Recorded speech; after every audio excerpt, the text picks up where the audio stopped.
Welcome back to WCS America Challenger League and to game number 4 between Violet and Top. We're seeing spawning in the top right-hand corner of Yansu, the blue Protoss player. His name is Top.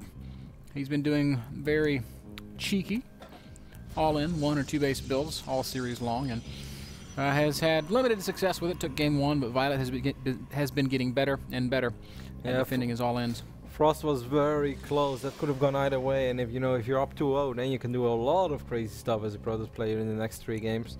But unfortunately for him, his crisis management wasn't at the same level as Violet. Violet was able to just take that one by the skin of his teeth, but after that, game number 3, that was never really close. I think it was a kind of uninspiring play by Top, to be honest, and the cheese that he went for wasn't very well executed. Like, everything even went his way. Violet scouted everywhere, but not the right place. Still went hedge first. So, if that was ever going to work, it should have worked on that moment. But the execution was just not there for Top. And I think that perhaps after losing Frost, he felt a little frustrated, or I have no idea. But I have a hard time believing that we're going to see something amazing over here in game number 4 on Youngster. But never say never. Of course, Violet has spawned down here in the bottom left. It looks like Top this time is thinking a good old standard 1-gate fast expansion. Even managing to cancel his Zealot so that he can get the Nexus down just a little bit quicker. So this game's shaping up already to be different, as Top is not doing something ridiculous like proxying units or buildings.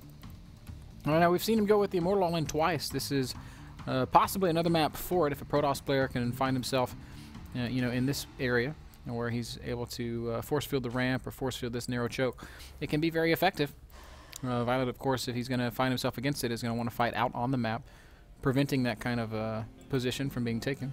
Chrono was being used on the Cybernetics core, and I believe that's the second Chrono already even. I'm not sure if the Overlord saw the first one, but that seems pretty far in for 4 minutes and 30 seconds. So gateways are going down. It seems like Violet is once more going to go for that crazy just 2 drones on gas approach opening. Which once more, I think if Top does it correctly, if you then we see that roach farm being morphed in. I really think if you just morph in a bunch of stalkers, then you can start microing back and forth with your stalkers and get slow roaches and slow links. I think you're gonna have the time of your life. Well, we may very well be seeing something like that, as Top is already planting pylons around the map. He's only doing this of a single assimilator though, and I don't know if he can make the right amount of stalkers that he needs. He's also getting a sentry. The sentry is of course very gas intensive. More pylons going down, and he's definitely going to go get aggressive. There is not a single spine crawler yet, I believe. This one creep tumor that's moving forward, that's going to help Violet a lot. That makes his life a little easier, because he definitely needs to be on creep. Overlord is going to spot the pylon, like we can see. Now Top, what are you going to warp in? Well, for now, Lings are going to go to work on his pylon, which is a little bit frustrating. It's going to delay his chance reinforcing, at least for a little while. Maybe he could warp in Zealots and stop this. Yeah, he should really keep it alive. He should not lose. And that's exactly what he is going to do. Zealots will trap 2 of those Zerglings. Yeah, but Zealots are not good against roaches, especially not on creep. Another pylon going up just outside the 3rd base. So Violet is now in full roach mode. Man, he has been held to just 27 drones. Although, I guess at this point, you shouldn't have too much of an issue. Well, there we there's go. the Stalker warp in. There's Time Warp. Yeah, maybe a little bit preemptive. Yeah, I don't really like that Time Warp too much. Might get a Wonder Roach. Still, here finally are the Stalkers, and with that pylon on the right side of the map, we might actually be able to force a cancel on this 3rd base, because now the Roaches have to get off creep again to start fighting these Stalkers. He has to micro this well, though. Top cannot allow himself to make a mistake. Does he have another Time Warp? Almost.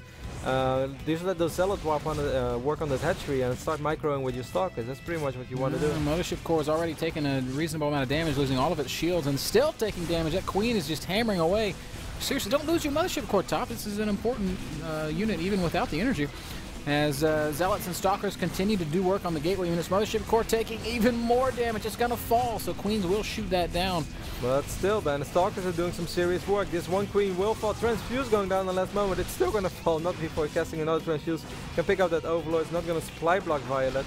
Still, Violet's going to have a hard time dealing with this, man. This is one of those games where the Protoss army is starting to sort of spiral out of control. We've got above all, there's not this one moment where Zerg is suddenly going to get a lot stronger. It's still going to be slow links, and it's still going to be roaches. The Stalkers cannot get trapped, though.